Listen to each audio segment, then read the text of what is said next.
Okay, so today we're going to be presenting on our policy that we came up with that we titled Hospital Supervision of Medical Students, and we're going to be coming or presenting to you from the perspective of as if we were the Vice President of the United States of America Medical School Affiliation.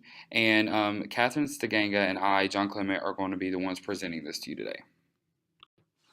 So, our job as two members of the board is to ensure the safety of medical students, physicians, and patients that are at a hospital associated with a medical school while still having that school be able to provide a learning experience.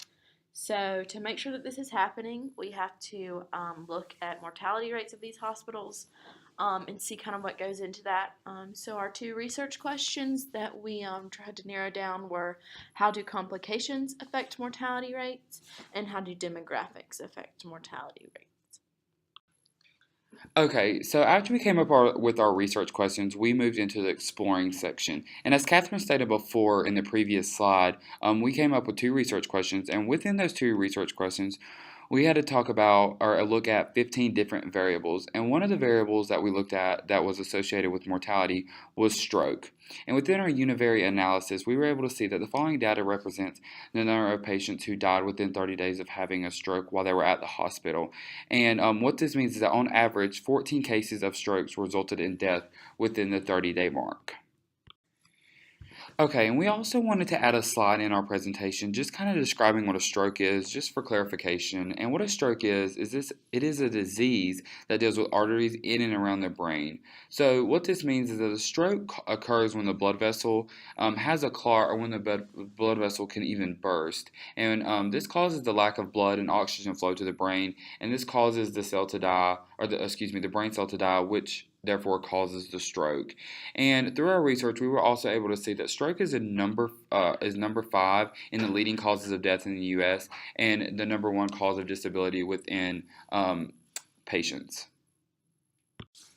So now we're going to continue with the exploring section and talk about our second univariate analysis, which had to do with whether or not a hospital was associated with a medical school and the mortalities that came with that. So the following data was from the number of deaths within a 30-day period, comparing hospitals that were associated with a medical school and hospitals that weren't. So the data showed that out of all of the hospitals, the ones that were associated with a medical school had around 1,500 deaths, and the ones that were not associated with a medical school had around 4,500 deaths. And these deaths are just overall deaths that occurred. It's not ones that are specific to a certain cause. For the second part of our exploring section, once you move out of the univariate analysis, you kind of move into the bivariate analysis, which in short, what you do is you take two univariates and you kind of compare them. So in this case, we're comparing stroke mortality rate versus medical school affiliation. And what we found is the following data that we were given represents the correlation between mortality from stroke and if the hospital was associated with a medical school or not. From the box plot that Catherine's going to talk more about on the next slide, we can see that the hospitals that were associated with the medical school had a significantly higher correlation with stroke. So in this section, we compared the mortality rate of strokes versus a medical school affiliation. So you can see along the bottom x-axis there is a 0 and there's a 1. The 0 represents hospitals that are not affiliated with a medical school, and number 1 on the right side of the graph is hospitals that are associated with a medical school. Since you either are or aren't, there's only 2 options, so there couldn't be multiple variables along the x-axis. Now, when you look at the box plot, you see that the average or the mean of the mortality rate associated with medical schools has a higher level with the graph on the right, which means that there are more mortality rates from strokes coming from a hospital that is associated with a medical school. Okay, so after the exploring section, that's when we get into the testing section, and that's where we were able to come up with hypothesis, kind of based on the bivariate analysis that we were able to look at. So, with the bivariate analysis, that was stroke versus hospitals that were associated with medical schools.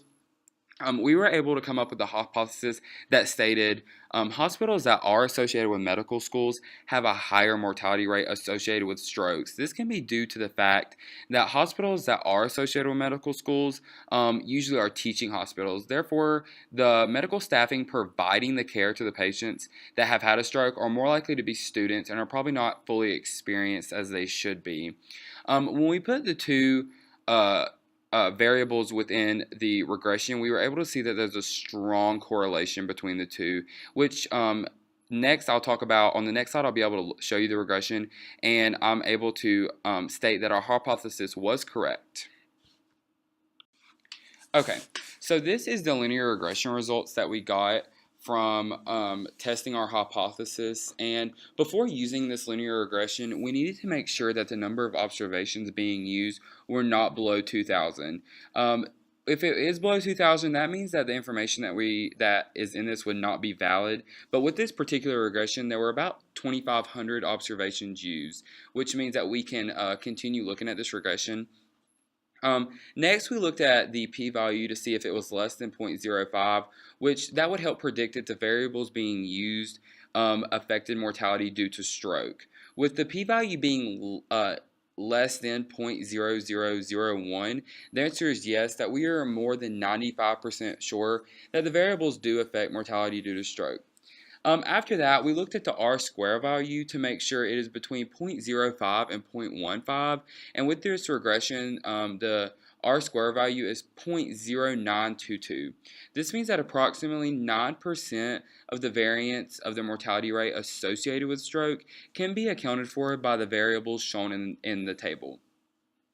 After we looked at the R-square, next we looked at the p-value for each variable, and p-values that have the variables that had a p-value greater than 0.05 have no significant relationship to mortality within the 30-day period due to stroke. The variables have a significant relationship that we could have used to support our hypothesis were medical staff and a couple others, but with this particular regression, we were looking at the medical school affiliation with the hospitals, and as you can see on the table, the p-value is 0.0099, which we were able to conclude that there was a strong correlation between what we were testing, which is mortality by stroke, and medical school affiliation. So now we are going to go into our policy that we have implemented. So our policy title is Hospital Supervision of Medical Students, and this is implemented by the United States of America Medical School Affiliation.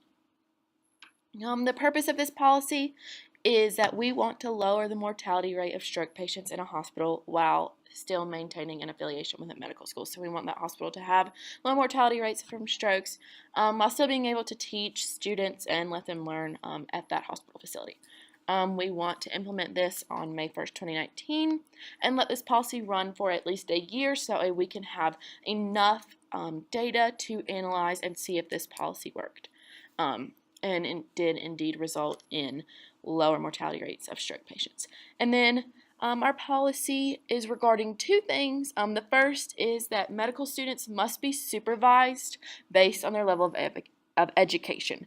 So first and second year medical students must be directly supervised by an attending physician, a teaching physician, or a residing physician. And then third and fourth year students who have a little bit more experience under their belt will not be required to be directly supervised unless otherwise noted for other reasons. These students will still be able to work with patients one-on-one while supervisor is on duty, and they will be immediately available if need be. So like if a patient were to have to go through a procedure or something immediately, and the medical student would not be able to do that on their own, there would be a residing, attending, or teaching physician there able to help immediately. So for the experiment to implement this policy, we're conducting one to measure whether or not the implemented policy will result in an improvement. A random sample of hospitals from around the United States that are associated with medical schools will be required to implement this new policy, and we will select these hospitals just randomly and then reach out to them. The chief of operations will receive the information from us about the policy, and they're required to relay this information to the faculty and staff as well as the medical students at that hospital, so that way they know and are aware of the policy that is being implemented. And then after a year that the policy has been implemented in inflow of that hospital, the chief operating officer will report back to us on the board, and we will be able to record the results and see if the policy did indeed result in a decrease in stroke mortality rates at hospitals that are associated with medical schools, which is our goal. So when it comes to the requirements that we are going to need for our experiment, overall, nothing is really going to have to change because within a teaching hospital, the medical staff that work there are aware that the medical students are in the hospital and that they are learning from them. So with this, there will be no further funding needed due to the fact that most of the time, teaching hospitals get a lump sum of money from the tuition that the students pay, and also, of course, from the hospital's revenue.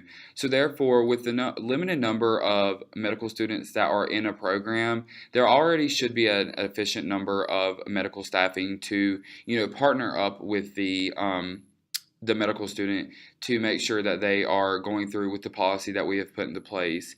The medical staff will need to meet with the director of the medical school each semester, which most likely already happens within these type of facilities. And what this will do is allow the medical director to basically assign a student or multiple students, if available, to the medical staff member.